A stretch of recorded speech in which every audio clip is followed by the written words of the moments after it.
जब आप किसी स्टेट पब्लिक सर्विस कमीशन की तैयारी करते हैं तो उसमें आपकी एक महत्वपूर्ण चुनौती ये होती है कि आप करंट अफेयर्स के सेक्शन को किस प्रकार से तैयार करें। इसी को ध्यान में रखते हुए हर सप्ताह हम आपके सामने एक प्रोग्राम लेकर के आते हैं जिसका नाम है स्पेशल करंट अपडेट। इस प्रोग्राम में हम पिछले एक सप्ताह की सभी महत्वपूर्ण खबरों पर प्रश्नों के माध्यम से आपके साथ चर्चा करते हैं ताकि आपकी करंट अफेयर्स की समस्या का समाधान किया जा सके। तो चलिए आज के प्रोग्राम की शुरुआत करेंगे और आज के पहले प्रश्न को देखेंगे। आज का हमारा पहला प्रश्न है, चीन का हिस्सा विश्व के वार्षिक ग्रीन हाउस गैस उत्सर्जन में लगभग कितना है? आपके सामने चार ऑप्शंस हैं, 1/5, 1/4, 1/3 या 1/2। तो चीन का वैश्विक ग्रीन हाउस गैस उत्सर्जन में लगभग कितना हिस्सा है? 1/3। यानी वैश्विक स्तर पर जितना ग्रीन हाउस गैसेस का उत्सर्जन हो रहा है उसका 1/3 चीन के द्वारा किया जा रहा है। और जब हम ग्रीन हाउस गैसेस की बात करते हैं तो इसमें कौन कौन सी गैस है? कार्बन डाइऑक्साइड है, इसमें मीथेन है, क्लोरोफ्लोरोकार्बन है और नाइट्रस ऑक्साइड इसके अंतर्गत है। ये चार महत्वपूर्ण ग्रीन हाउस गैसेस हैं और अगर इनका कॉन्सेंट्रेशन वायुमंडल में ज्यादा बढ़ता है तो इनकी क्षमता होती है कि पृथ्वी से जो विकिरण टकरा करके सूर्य की जाती हैं उनको अवशोषित करने की। और जब ये उन विकिरणों को अवशोषित करते हैं तो इससे पृथ्वी का औसत तापमान, औसत सतही वायुमंडलीय जो तापमान है, औसत सतही जो तापमान है वो बढ़ता है और ये लंबे समय में जलवायु संकट को जन्म देता है। जो क्लाइमेट क्राइसिस हम भुगत रहे हैं वो इसी की वजह से है। तो इसके अंतर्गत वार्षिक ग्रीन हाउस गैस उत्सर्जन में विश्व में जितना ग्रीन हाउस गैस उत्सर्जन हो रहा है उसका वर्तमान में लगभग 1/3 हिस्सा चीन के द्वारा ही उत्सर्जित किया जा रहा है। ये पूरा टॉपिक चर्चा में इसलिए आया है क्योंकि हाल ही में चीन ने इस समस्या का समाधान करने के लिए एक महत्वपूर्ण रणनीति की घोषणा की है और पहली बार उसने प्रत्यक्ष उत्सर्जन कटौती की योजना को घोषित किया है जिसका लक्ष्य है वर्ष 2035 तक अपने चरम स्तर यानी पीक लेवल से 7 से 10% तक ग्रीन हाउस गैसों के उत्सर्जन में कटौती करना। इसका मतलब क्या है कि चीन ने जब अपना ग्रीन हाउस गैसेस का जो उसका सबसे उत्सर्जन, सबसे पीक लेवल था ग्रीन हाउस गैसेस के उत्सर्जन का, उसके मुकाबले 2035 तक वो 7 से 10% उस ग्रीन हाउस गैसेस के उत्सर्जन में कटौती करेगा। पहले चीन केवल एमिशंस इंटेंसिटी यानी जीडीपी प्रति उत्सर्जन को ही कम करने पर ध्यान दे रहा था और वार्षिक उत्सर्जन उसका लगातार बढ़ रहा था। जब हम एमिशन इंटेंसिटी की बात करते हैं तो एक तो होता है कि पूरी अर्थव्यवस्था में कितना ग्रीन हाउस गैसेस का उत्सर्जन हो रहा है। जब आप इसको जीडीपी के हिसाब से या आप किसी कंपनी में आप इसका मापन कर सकते हैं कि कोई कंपनी है कि वो ओवरऑल कितना ग्रीन हाउस गैसेस का उत्सर्जन करती है और फिर हम मापते हैं कि प्रति प्रोडक्ट के निर्माण के अंतर्गत कितना ग्रीन हाउस गैसेस का उत्सर्जन कर रही है, तो उसको हम कहते हैं एमिशंस इंटेंसिटी। जब हम जीडीपी प्रति उत्सर्जन मापने का शुरू कर देते हैं कि का इतनी जीडीपी पर कितना उत्सर्जन, इतने प्रोडक्ट के निर्माण पर कितना उत्सर्जन हो रहा है, तो उसको हम यूनिट के हिसाब से जब मापते हैं तो उसको हम एमिशन इंटेंसिटी के नाम से संबोधित करते हैं। तो चीन का जो हिस्सा है वो विश्व के वार्षिक ग्रीन हाउस गैस उत्सर्जन का लगभग 1/3 है। 2024 में चीन का अनुमानित उत्सर्जन कितना रहा? 15.8 बिलियन टन कार्बन डाइऑक्साइड समतुल्य। यहाँ पर समतुल्य शब्द क्यों आया है? क्योंकि अभी जो हमने चार महत्वपूर्ण ग्रीन हाउस गैसेस की बात की थी उसमें कार्बन डाइऑक्साइड की तो मात्रा आपने माप ली। अन्य जो तीन महत्वपूर्ण ग्रीन हाउस गैसेस हैं जिसमें क्लोरोफ्लोरोकार्बन है, नाइट्रस ऑक्साइड है और मीथेन है, इनकी भी मात्रा को आप कार्बन डाइऑक्साइड में मापने का प्रयास करते हैं और सामने लगा देते हैं इक्विवेलेंट यानी समतुल्य। तो इससे एक हमारे पास आंकड़ा आ जाता है कि हम ग्रीन हाउस गैसेस का ओवरऑल कितना उत्सर्जन कर रहे हैं। तो चीन ने 2024 में अनुमानित है कितना उत्सर्जन किया है? 15.8 बिलियन टन कार्बन डाइऑक्साइड समतुल्य। अमेरिका की अगर हम बात करें तो उसका उत्सर्जन 2024 में लगभग 6 बिलियन टन कार्बन डाइऑक्साइड समतुल्य रहा है और भारत का 3 बिलियन टन कार्बन डाइऑक्साइड समतुल्य लगभग इतना उत्सर्जन रहा है। यानी चीन का जो उत्सर्जन है वो भारत और यहाँ तक कि अमेरिका से भी काफी ज्यादा है और इसीलिए उसका ये उत्सर्जन कटौती का लक्ष्य विशेष रूप से महत्वपूर्ण है। अगला प्रश्न है, हाल ही में बिहार की किन दो आर्द्र भूमियों को रामसर टैग मिला है? आपके सामने ऑप्शंस हैं, कबरताल और कुशेश्वर स्थान, भिकना पहाड़ी और तालाब सरोवर, सोनबरसा झील और गंडक जलाशय, गोकुल जलाशय और उदयपुर झील। इस प्रश्न का उत्तर आप कमेंट बॉक्स में भी कमेंट करके दे सकते हैं और जब तक हम किसी प्रश्न का उत्तर आपको बताएं तब तक आप वीडियो को पॉज कर सकते हैं और पॉज करके उसका उत्तर सोचने का प्रयास कर सकते हैं, ताकि आपका अपने स्तर पर भी एक मूल्यांकन हो, जिसके आधार पर आप अपनी तैयारी की दिशा और रणनीति को तय कर सकें। उत्तर क्या होगा? गोकुल जलाशय और उदयपुर झील को रामसर, जो अंतर्राष्ट्रीय महत्व की आर्द्र भूमि है, उसके अंतर्गत शामिल किया गया है। बिहार की दो महत्वपूर्ण आर्द्र भूमियां हैं। गोकुल जलाशय का जो क्षेत्रफल है वो 448 हेक्टेयर है। बिहार के किस जिले में पड़ता है? बक्सर जिले में पड़ता है। उदयपुर झील, जिसका क्षेत्रफल 319 हेक्टेयर है, ये पश्चिमी चंपारण जिले में पड़ती है। इसकी घोषणा किसके द्वारा की गई है कि इनको रामसर आर्द्र भूमियों की, जो अंतर्राष्ट्रीय महत्व की आर्द्र भूमि है, जिनको रामसर कन्वेंशन के तहत मान्यता प्राप्त होती है, इसकी घोषणा केंद्रीय पर्यावरण, वन और जलवायु परिवर्तन मंत्रालय भूपेंद्र यादव के द्वारा की गई है। प्रधानमंत्री नरेंद्र मोदी ने भी इसको सतत विकास और पर्यावरण संरक्षण के लिए महत्वपूर्ण खबर बताया है। रामसर कन्वेंशन कब हुआ था? रामसर कन्वेंशन 1700 माफ कीजिएगा 1971 में हुआ था।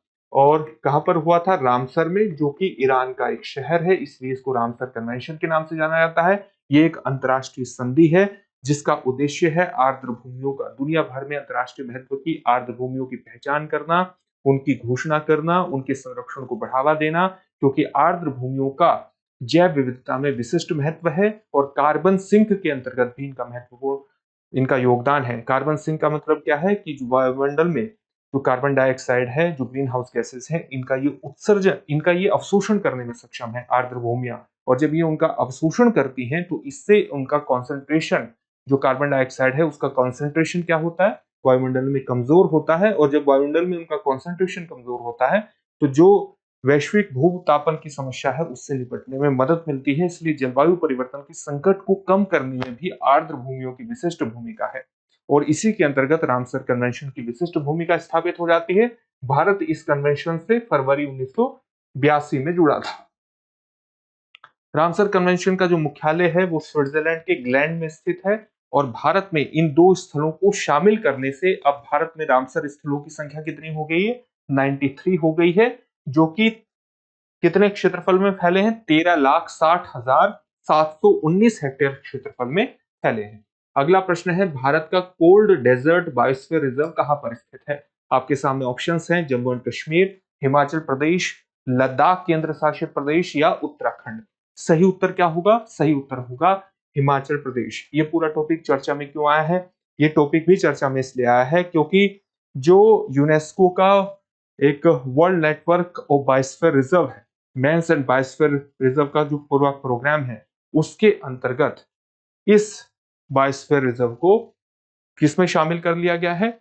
यूनेस्को द्वारा जो उसकी सूची है, मैं world network of biosphere reserve की जो उसकी सूची है उसमें इसको शामिल कर लिया गया है। गोल्ड डेजर्ट बायोस्फीयर रिजर्व को कोल्ड डेजर्ट बायोस्फीयर रिजर्व को शामिल कर लिया गया है। ये कहां पर स्थित है? हिमाचल प्रदेश के लाहौल एंड स्पीति जिले में अवस्थित है। इसका क्षेत्रफल है लगभग 7,770 वर्ग किलोमीटर। क्षेत्र इसका ट्रांस हिमालय क्षेत्र में पड़ता है। दुनिया की सबसे ठंडी और शुष्क पारिस्थितिकी प्रणालियों में शामिल है। रिजर्व में ये जो कोल्ड डेजर्ट बायोस्फीयर रिजर्व है, इसमें पिन वैली नेशनल पार्क के साथ साथ जो किब्बर वन्य जीव अभ्यारण्य है और जो चंद्रताल वन्य जीव अभ्यारण्य है वो भी इसके अंतर्गत शामिल है। अगर इस कोल्ड डेजर्ट वन्य बायोस्फीयर रिजर्व की ऊंचाई की बात करें तो ये काफी ऊंचाई पर स्थित है। समुद्र तल से जो इसकी ऊंचाई है वो 3300 से 6600 मीटर तक ऊंची है। और बायोस्फीयर रिजर्व भारत का पहला high altitude cold desert reserve है। भारत का पहला हाई एल्टीट्यूड, बहुत ऊंचाई पर स्थित एक कोल्ड डेजर्ट रिजर्व है। 732 प्रजातियों के वस्कुलर पौधे यहाँ पर पाए जाते हैं, जिनमें से 30 एंडेमिक हैं जो यहीं पर पाए जाते हैं, किसी अन्य स्थान पर नहीं पाए जाते। और 157 जो है वो नियर एंडेमिक है, यानी आसपास के कुछ क्षेत्रों में पाए जाते हैं, नियर एंडेमिक है। प्रमुख वनस्पतियां कौन कौन सी है? एल्पाइन घास, औषधीय जड़ी बूटियां, willow levied sea buckthorn, Himalayan birch और पर्शियन जूनिपर महत्वपूर्ण प्रजातियां हैं। अगर जीव जंतुओं की बात करें तो snow leopard, Himalayan ibex, blue sheep, Himalayan wolf, पक्षी जैसे कि हिमालयन स्नोकॉक और गोल्डन ईगल जैसे पक्षी यहाँ पर पाए जाते हैं। लगभग 12,000 लोग भी यहाँ रहते हैं जो कि अपने पारंपरिक कृषि गतिविधियों में विशेष रूप से लगे रहते हैं। याक और बकरी पालना उनका महत्वपूर्ण व्यवसाय है। जौ और मटर की खेती भी करते हैं। तिब्बती हर्बल मेडिसिन से भी जुड़े हुए हैं, उसके बारे में भी उनको काफी अच्छी जानकारी है। स्थानीय समुदाय जो है वो बौद्ध मठ परंपरा और पंचायतों के माध्यम से प्राकृतिक संसाधनों का लगातार एक तरह से संरक्षण करने में विशिष्ट भूमिका का निर्वहन करते हैं, उनसे संबंधित महत्वपूर्ण निर्णय भी लेते हैं और उनके सतत उपयोग को सुनिश्चित करने का काम करते हैं। यूनेस्को का जो world network of biosphere reserve है, उसमें कोल्ड डेजर्ट बायोस्फीयर रिजर्व को शामिल कर लिया गया है और इस प्रकार से जो यूनेस्को की सूची है बायोस्फीयर रिजर्व की, उसमें भारत के 13 स्थल शामिल हो गए हैं। तो ये भी 13 बायोस्फीयर रिजर्व जो है भारत के, वो शामिल हो चुके हैं यूनेस्को की सूची में। ये भी एक महत्वपूर्ण तथ्य है। अगला प्रश्न है, भारत और एफ्टा देशों के बीच मुक्त व्यापार समझौता कब से लागू होगा? कब से लागू होगा या कब से लागू हुआ? आपके सामने ऑप्शंस हैं, 1 जनवरी 2026, 1 जुलाई 2026, 1 अक्टूबर 2025 या 31 दिसंबर 2025। कब से लागू हुआ या कब से लागू होगा? ये दोनों प्रश्न है आपके सामने। तो कमेंट बॉक्स में कमेंट करके इसका उत्तर आप हमें बता सकते हैं। तो 1 अक्टूबर 2026 से ये लागू हो गया है। जब हम एफ्टा की बात करते हैं तो इसका मतलब क्या है? यूरोपियन फ्री ट्रेड एसोसिएशन इसका फुल फॉर्म है। ये वस्तुतः 4 देशों के बीच एक महत्वपूर्ण समझौता है, जिसको हम स्टॉकहोम कन्वेंशन के नाम से भी जानते हैं। और इन 4 देशों में कौन से देश शामिल हैं? आइसलैंड, नॉर्वे, स्विट्जरलैंड और लिechtenstein। ये चारों देश ऐसे देश हैं जो यूरोपियन यूनियन का हिस्सा नहीं है, लेकिन आपस में आर्थिक एकीकरण को बढ़ावा देने के अंतर्गत इनकी विशिष्ट भूमिका है और अन्य व्यापारिक साझेदारों के प्रति भी एक समान नीति का ये सामान्यतः पालन करते हैं। हाल ही में भारत ने इनके साथ मुक्त व्यापार समझौता किया है। तो एक प्रकार से आप कह सकते हैं कि भारत और 4 देशों के समूह के बीच एक मुक्त व्यापार समझौता हुआ है, जिसके माध्यम से वस्तुओं और सेवाओं के व्यापार को बढ़ावा दिया जाएगा, निवेश को भी बढ़ावा दिया जाएगा और भारत की वस्तुओं का एक वैश्विक विस्तार भी इस समझौते के माध्यम से होगा। भारत की यही कोशिश है। यहाँ पर स्विट्जरलैंड है, यहीं पर लिechtenstein है, नॉर्वे है, ये आइसलैंड है। इनके बीच जो भारत और इन देशों के बीच, जिनको हम एफ्टा देश के नाम से जानते हैं, मुक्त व्यापार समझौता 1 अक्टूबर 2025 से लागू हो गया है। स्थानीय उत्पादों को, जो भारत के स्थानीय उत्पाद हैं, उनको वैश्विक मंच पर जगह मिलेगी। अन्य देशों के साथ भी भारत के इस प्रकार के समझौते हुए हैं, जैसे यूएई, ऑस्ट्रेलिया और ब्रिटेन के साथ भारत एफटीए कर चुका है। अमेरिका, यूरोपीय संघ, न्यूजीलैंड, ओमान, पेरू और चिली के साथ व्यापार वार्ता चल रही है। कतर और बहरीन ने भी भारत के साथ मुक्त व्यापार समझौते में दिलचस्पी दिखाई है। यूरेशिया के साथ भी टर्म्स ऑफ रेफरेंस पर बातचीत आगे बढ़ रही है। तो अंतिम रूप में है वो बातचीत भी। तो भारत बहुत से देशों के साथ एफटीए कई देशों के साथ कर चुका है, कई देशों के साथ वार्ता में आगे बढ़ रहा है। अगला प्रश्न है, हाल ही में भारत और भूटान के बीच कितनी क्रॉस बॉर्डर रेल परियोजनाओं पर सहमति बनी है? आपके सामने ऑप्शंस हैं, 1, 2, 3 या 4। सही उत्तर होगा 2।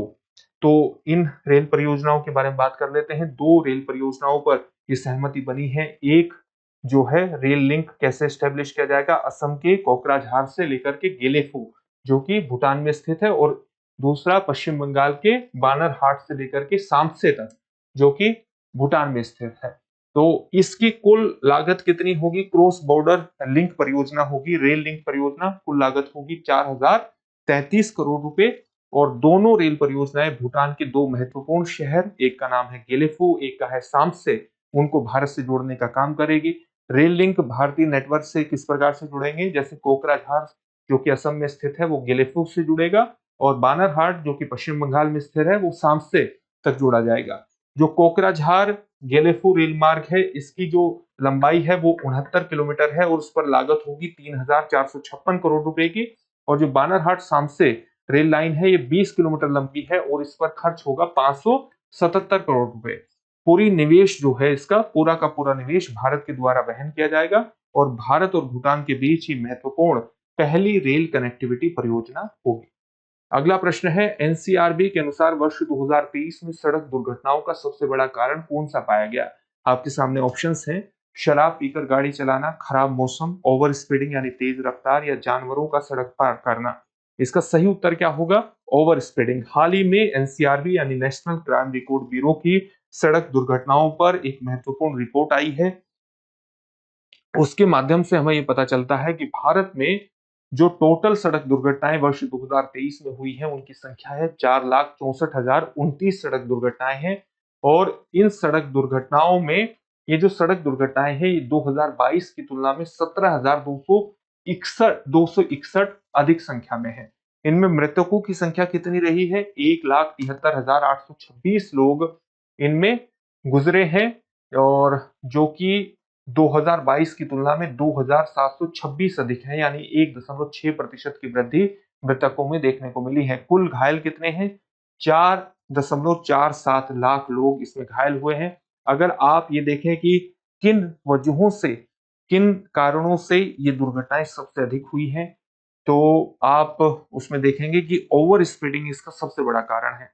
अगर हम ये देखें कि दिन का कौन सा समय है जहां पर दुर्घटनाओं की सबसे ज्यादा संख्या में देखने को मिलती है, तो शाम को 6 बजे से 9 बजे के बीच में हमें 20.7% मामले सड़क दुर्घटनाओं के देखने को मिलते हैं, जबकि दोपहर 3 बजे से शाम के 6 बजे में 17.3% दुर्घटनाएं होती हैं सड़क से संबंधित और दोपहर 12 से 3 बजे में 15% सड़क दुर्घटनाएं देखने को मिलती हैं। अगर वाहनों के अनुसार मौतों के आंकड़े को देखें तो दोपहिया वाहनों के माध्यम से होने वाली सड़क दुर्घटनाओं में सबसे ज्यादा मौतें देखने को मिली हैं, जो कि 45.8% को वहन करता है।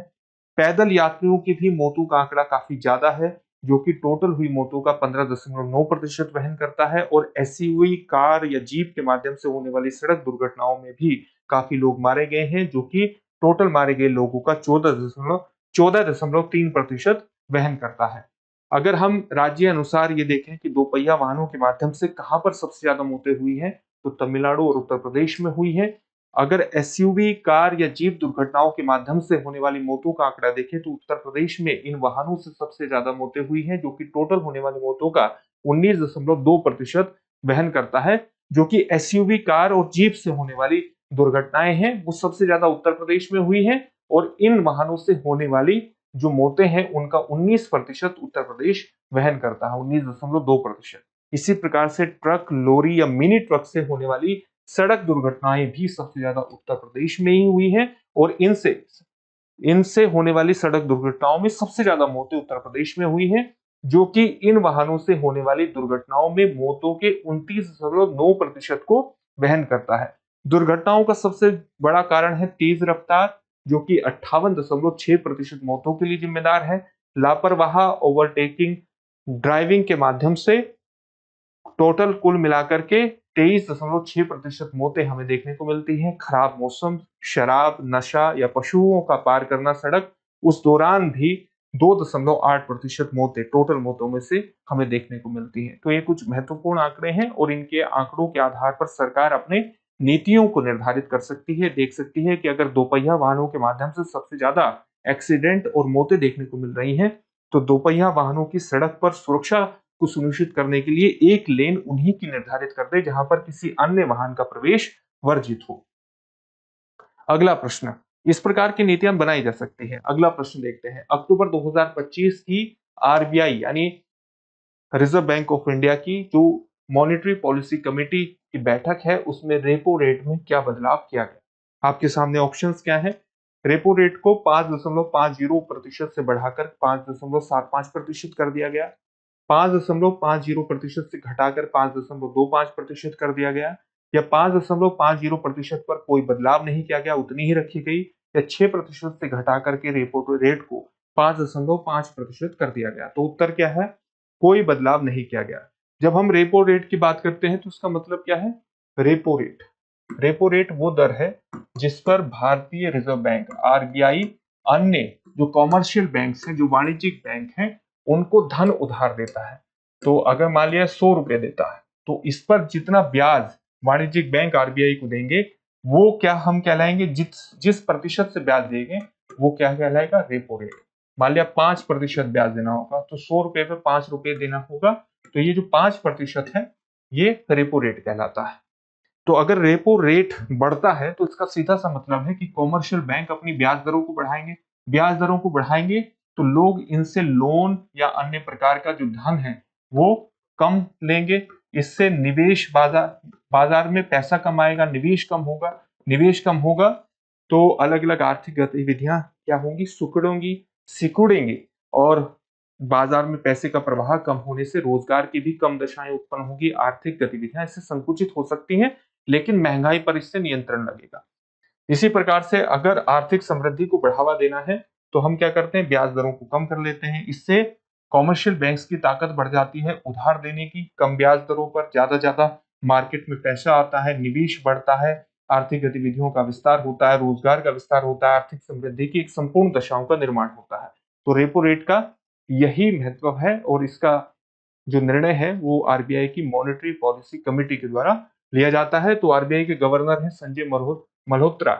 तो रेपो रेट को 5.5% पर स्थिर रखा गया है, यानी न्यूट्रल रखा गया है। सरकार का इरादा यह है कि आर्थिक समृद्धि और मुद्रास्फीति यानी महंगाई के बीच एक संतुलन बना हुआ है, वो संतुलन बने रहना चाहिए। इससे पहले 2025 की शुरुआत में रेपो रेट में 3 बार कटौती एमपीसी कर चुकी है। जैसे फरवरी में उसने 0.25% की कटौती की थी, अप्रैल में भी 0.25% की कटौती की थी, जून में 0.50% की कटौती की थी। तो इस प्रकार से वो 100 बेसिस पॉइंट की यानी 1% की कटौती पहले ही कर चुकी है। तो अब उसने इस कटौती को स्थिर रखा है, इसमें किसी प्रकार का कोई बदलाव नहीं किया है। अगला प्रश्न है, आईजी नोबेल पुरस्कार कब शुरू हुआ था? आपके सामने ऑप्शन क्या है, 1985, 1991, 2000 या 2010। सही उत्तर होगा 1991।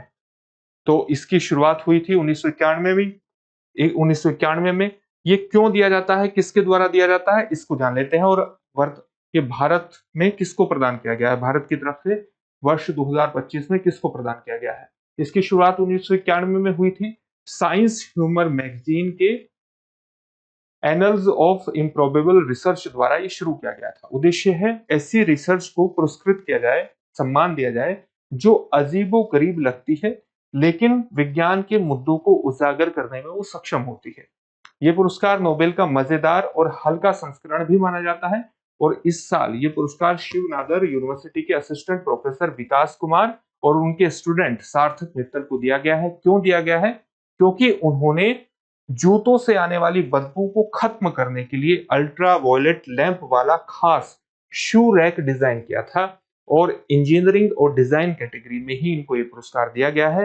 इस डिजाइन में इंजीनियरिंग, डिजाइन और माइक्रोबायोलॉजी का एक कॉम्बिनेशन देखने को मिलता है और इसलिए असिस्टेंट प्रोफेसर विकास कुमार और उनके स्टूडेंट सार्थक मित्तल को ये पुरस्कार दिया गया है, जिसको हम कहते हैं आईजी नोबेल पुरस्कार। तो ये महत्वपूर्ण तथ्य है, इसको याद रखिएगा। अब देखते हैं एक अभ्यास प्रश्न जिसका उत्तर आपको कमेंट बॉक्स में कमेंट करके देना है। और अभ्यास प्रश्न है, अंतर्राष्ट्रीय वृद्धजन दिवस कब मनाया जाता है? आपके सामने ऑप्शंस हैं, 15 अगस्त, 1 अक्टूबर, 14 दिसंबर या 21 जून। इस प्रश्न का उत्तर आप हमें कमेंट बॉक्स में कमेंट करके जरूर दीजिए। फिर से एक नए सेशन में आपसे मुलाकात होगी। धन्यवाद। अब एग्जाम की तैयारी को और बेहतर करने के लिए हमारे चैनल को लाइक, शेयर और सब्सक्राइब करना ना भूलें।